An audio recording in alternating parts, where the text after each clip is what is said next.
నదిలో చేపలు పడుతున్న వ్యక్తికి ఓ వింత సంఘటన ఎదురైంది. -30°C ఉన్న సరస్సు నీరు ఒక్కసారిగా మరిగిపోవడం అతను చూశాడు. ఆ భయంకర దృశ్యం చూసి ఆ వ్యక్తి వెంటనే అక్కడి నుండి పారిపోవడానికి ప్రయత్నించాడు. కానీ అతను ఎక్కువ దూరం పరిగెత్తకముందే ఆ మరుగుతున్న నీటి నుండి ఒక పెద్ద గోళం బయటకు వచ్చి అతని శరీరంపై పడింది. అతని శరీరం వెంటనే గడ్డకట్టుకుపోయింది. వణుకుతూనే అతను కిందకి చూసినప్పుడు ఖాళీగా ఉన్న తన బకెట్లో ఒక పెద్ద చేప కనిపించింది. ఇంత పెద్ద చేపను ఎప్పుడూ పట్టకపోవడంతో అతను చాలా సంతోషించాడు. అతను వేగంగా ఇంటికి పరిగెత్తి దానిని వండటానికి త్వరగా మసాలాలు సేకరించడం ప్రారంభించాడు. అతను అలా సేకరిస్తున్నప్పుడే గదిలో నుండి అకస్మాత్తుగా ఒక అమ్మాయి గొంతు వినిపించింది. అయితే జాక్ ఆ గొంతును పెద్దగా పట్టించుకోకుండా తన పని చేసుకుంటున్నాడు.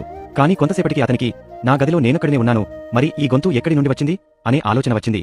అతను వెనక్కి తిరిగి చూడగానే బకెట్లో ఉన్న చేప అతనితో మాట్లాడుతోందని తెలిసింది. ఇది చూసి జాక్ పూర్తిగా భయపడ్డాడు. అయినా ధైర్యం చేసి జాక్ బయటకు తలపెట్టి ఆ చేపతో నువ్వు ఎవరు అని అడిగాడు. దానికి ఆ చేప, నేను నది రాకుమారిని. కానీ నేను నీటి జీవితంతో విసిగిపోయాను.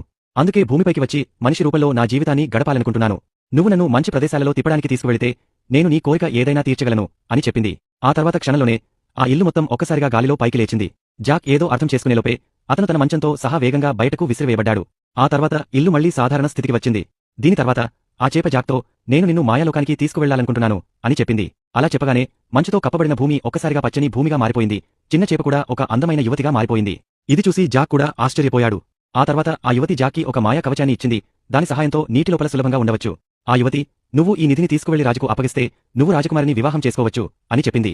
ఇది విన్న జాక్ వెంటనే పరుగుపరుగున రాజదర్బార్కు వెళ్లి రాజుతో, నా దగ్గర ఒక అద్భుతమైన నిధి ఉంది, దానిని చూసి నేను రాజకుమారిని పెళ్లి చేసుకోవాలనుకుంటున్నాను అని చెప్పాడు. ఇది వినగానే రాజకుమారి వెంటనే సైనికులకు ఇతన్ని అరెస్టు